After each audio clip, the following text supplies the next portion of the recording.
Oi, gente, tudo bem? Tô morrendo de saudade de vocês, mas temos que dar continuidade aqui à distância mesmo. Então, gostaria que vocês pegassem a apostila de vocês de geografia. Nós vamos dar continuidade ao assunto que nós já iniciamos na semana passada, a respeito do primeiro capítulo, que fala de paisagens naturais da Ásia, Europa e Oceania. Falamos de relevo e hidrografia desses três continentes. E na aula de hoje nós vamos começar a falar de clima e vegetação. Então, gostaria que vocês pegassem o material, abrissem sua apostila na página 20, marca texto, lápis e borracha. Se for preciso, pausa o vídeo, coloca um post-it, faz algumas anotações, porque isso vai ser de extrema importância lá na frente para você fazer as atividades avaliativas, tá? As provas ainda não tem nada definido sobre isso, vamos ficar com a pontuação de prova pendente por enquanto, mas bem provável que a gente vai usar também esse conteúdo para a prova, tá? Então não deixem as dúvidas passarem, se ficar alguma coisa aí, algum pontinho de interrogação, me chama no privado de segunda a sexta, de 8 a meio-dia, que eu estou à disposição de vocês, tá bom? Bom, então vamos falar de clima e vegetação. Bom, você já sabe que clima e vegetação estão totalmente associados, porque um tipo climático que acontece numa determinada área vai ser totalmente relacionado com a espécie vegetal que vai se desenvolver ali.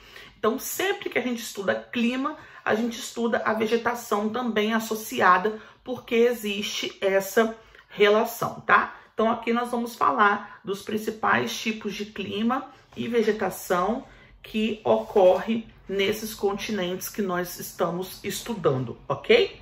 Vamos para a página 20. Lá em cima ele aborda algumas questões, não vamos entrar nesse mérito agora, vamos começar na parte de baixo. Ele trouxe para a gente aí 3 domínios: equatoriais, tropicais e desérticos, que são encontrados aí nesses 3 continentes que nós estamos estudando: Ásia, Europa e Oceania, tá? Então, nós vamos ver aí esse tipo climático que acaba contribuindo para as formações vegetais presentes nessa área, ok? Vamos grifar um trechinho comigo? Situado no sul da Ásia, o arquipélago da Indonésia é atravessado pela linha do Equador e apresenta diversas ilhas, como a de Bornéu, a Célebes e a Nova Guiné. Bom, se nós estamos próximos à linha do Equador, qual é a característica mais marcante, no caso climática, dessa área? Muito? Respondeu certo, quente. Próximo à linha do Equador, a incidência de raios solares é muito maior, então essa parte central da Terra recebe muito calor proveniente do Sol, então é uma área com altas temperaturas e automaticamente você acaba tendo um grande volume de precipitação. Então, qual é a característica que está associada nessa área aí? Muito calor e automaticamente muita chuva. Se nós temos muita chuva, as espécies vegetais se desenvolvem muito mais. Então é nessa área que nós temos as grandes florestas, densas, fechadas, com árvores de grande porte, porque o volume de precipitação é bem grande, tá bom? Continua comigo. Que contam com grandes áreas contínuas de floresta equatorial conservada, temperaturas altas e estáveis, além da elevada pluviosidade no decorrer do ano. É o que eu abordei para você agora. Sempre memoriza. Faixa central da Terra, próxima à linha do Equador, muito quente e chove muito. É a mesma característica que você vê aqui na nossa floresta amazônica. Não estamos abordando ela porque o nosso foco não é a América, mas nós temos florestas como a Amazônia ao longo de toda a faixa da linha do Equador, porque a característica é a mesma: muita chuva e muito calor, tá bom? Aqui nós temos a imagem aí de uma floresta tropical na Índia, tá? Que está localizado ao longo dessa faixa aí do Equador. Vamos para o segundo parágrafo? Florestas equatoriais e tropicais relacionados a clima úmidos e sem estação de seca são latifoliadas, ou seja, têm folhas grandes e largas, perennifólias, de modo que sempre há folhas em seus ramos, em qualquer estação do ano. E ombrófilas, ou seja, são densas, úmidas e com muitos estratos ou níveis de altura de suas árvores. O que ele quer dizer para a gente aqui? Esse tipo de floresta equatorial, tropical, que está localizado em lugar quente e úmido, qual é a característica mais marcante dessa espécie vegetal? Árvores grandes, árvores altas, de troncos grossos, com cipós, trepadeiras, folhas grandes. E também vários níveis de altura de árvore. Você tem aquelas grandonas, a intermediária e a menor. E elas acabam se fechando, formando o que a gente chama de quê? Dossel, que você vê por cima, é aquele grande tapete verde que você não consegue nem ver lá infiltrado dentro da floresta, tá bom? Essa é a principal característica mais marcante de florestas equatoriais e tropicais. Vamos recapitular? Muito calor, muita chuva e árvores de grande e médio porte, ok? Virando a folha comigo, lá em cima, no norte da Austrália e sul e sudeste da Ásia, situam-se savanas e florestas tropicais secas. Essa região tem o comportamento climático regido pelo movimento das monções, massas de ar que atuam de acordo com a estação do ano. Durante o verão, as chuvas de monções e os tufões deixam centenas de milhares de pessoas desabrigadas. Durante o inverno, parte dessas imensas regiões passa por meses de seca. Você pega essa parte da Ásia aqui, que já sofre com essa influência das monções. Já é diferente da característica que você viu aqui. Chove o ano inteiro. Nas monções, não. Chove muito. São chuvas torrenciais durante o verão. Mas, em compensação, quando chega o inverno, são meses e meses e meses de estiagem. Não chove. Então, as espécies vegetais já não conseguem se desenvolver da mesma maneira. Elas acabam tendo um porte bem menor, porque nós temos longos meses de chuva, mas, em compensação, nós temos longos meses de estiagem. Essa influência das monções acaba afetando vários países da Ásia. Aqui na imagem nós estamos vendo na parte do verão, as chuvas chegando até o continente, e na parte do inverno, infelizmente, as chuvas não chegam por causa da posição dos ventos, ok? Na parte de baixo, nós temos a imagem aí das chuvas torrenciais que caem na época do verão na Índia. Você pode ver que a rua aí está alagada, próximo à altura do joelho, porque realmente são chuvas constantes durante semanas ou até meses, tá? Em compensação, na época do inverno, a seca vem pra valer, ok? Grifa um trechinho comigo nessa parte de baixo aí. Nas latitudes dos trópicos, estende-se os desertos e sua vegetação escassa, de tipo xerófila, constituída de espécies que se adaptam a longos períodos sem chuva. Sob o Trópico de Capricórnio, no hemisfério meridional, há os desertos australianos, dispostos no centro e no oeste do território. Então aqui nós estamos vendo características da Oceania. Lembra que eu comentei para vocês, com vocês, que o centro da Austrália tem um clima árido, seco? Então aqui está falando a respeito dos desertos presentes nesse local. Vamos virar a folha comigo? Página 22. Ele trouxe para gente características de clima temperado, mediterrâneo e frio, tá? Clima temperado, gente, existe um equilíbrio, tá? As estações do ano são bem distribuídas. No verão faz calor, no inverno faz frio. É um tipo de clima que tem um equilíbrio entre o verão e o inverno, tá?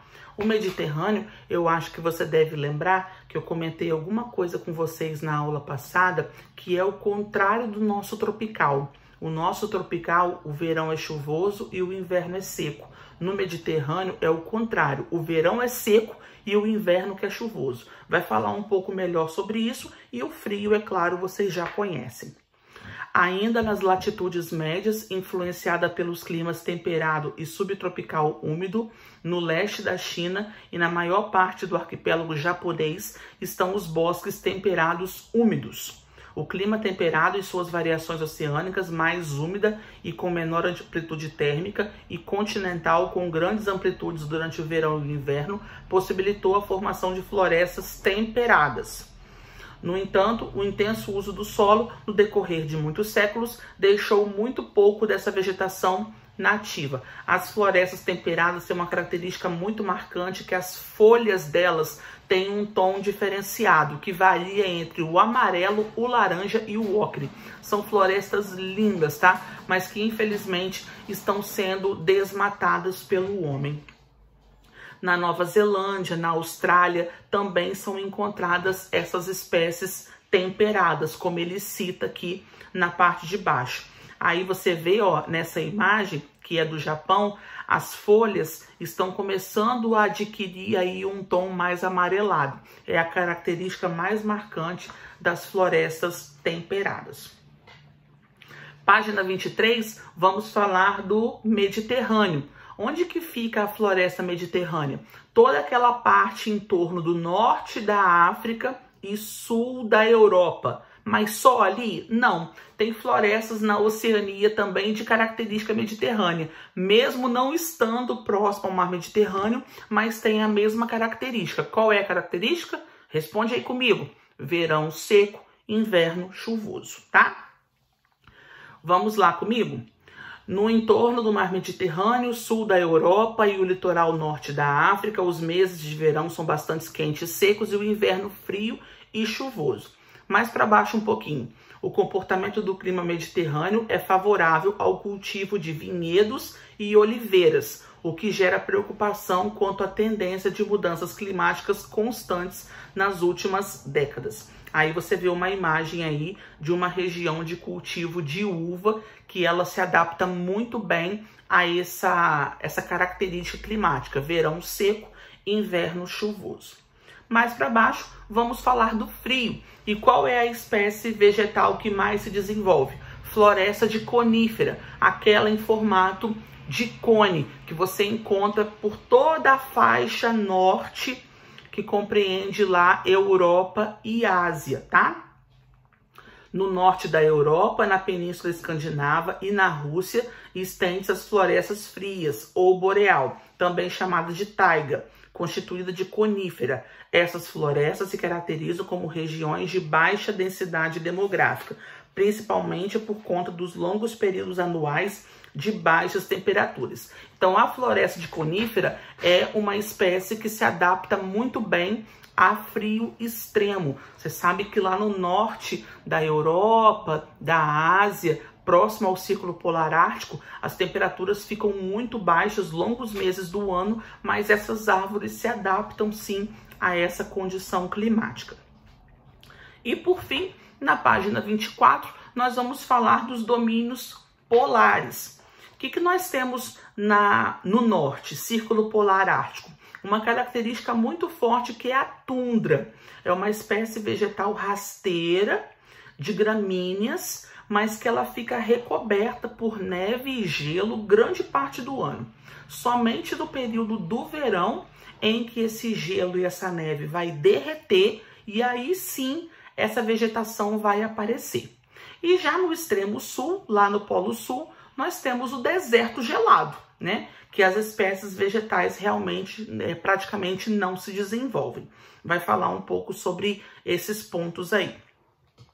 Em uma faixa estreita ao longo do litoral do Ártico, no extremo norte da Eurásia, se desenvolve uma vegetação rasteira, principalmente composta de líquens e musgos, que constituem o domínio da tundra. Essa vegetação se adapta rigorosamente às condições de clima polar, por meio de um solo que passa praticamente o ano inteiro congelado, que é o que eu expliquei para você. Durante o período do verão, ó, você pode perceber que acontece o derretimento dessa geleira e aí sim a vegetação aparece, tá? Mais para baixo, Nas altitudes mais elevadas de montanhas, em áreas mais quentes, a vegetação vai se formando escassa e de porte cada vez menor até aparecerem arbustos e gramíneas. Então ele diz aqui que à medida que vai esfriando, a possibilidade de um arbusto desenvolver é muito pequena. Então o predomínio maior mesmo é vegetação mais rasteira, ok? Nós terminamos esse capítulo, nós vimos agora a última parte. Fiquem atentos às próximas aulas, vai vir atividade avaliativa por aí. Nós temos algumas atividades do CA para fazer também. Qualquer dúvida, gente, só me chamar. Beijo, tô morrendo de saudade de vocês. Tchau, tchau.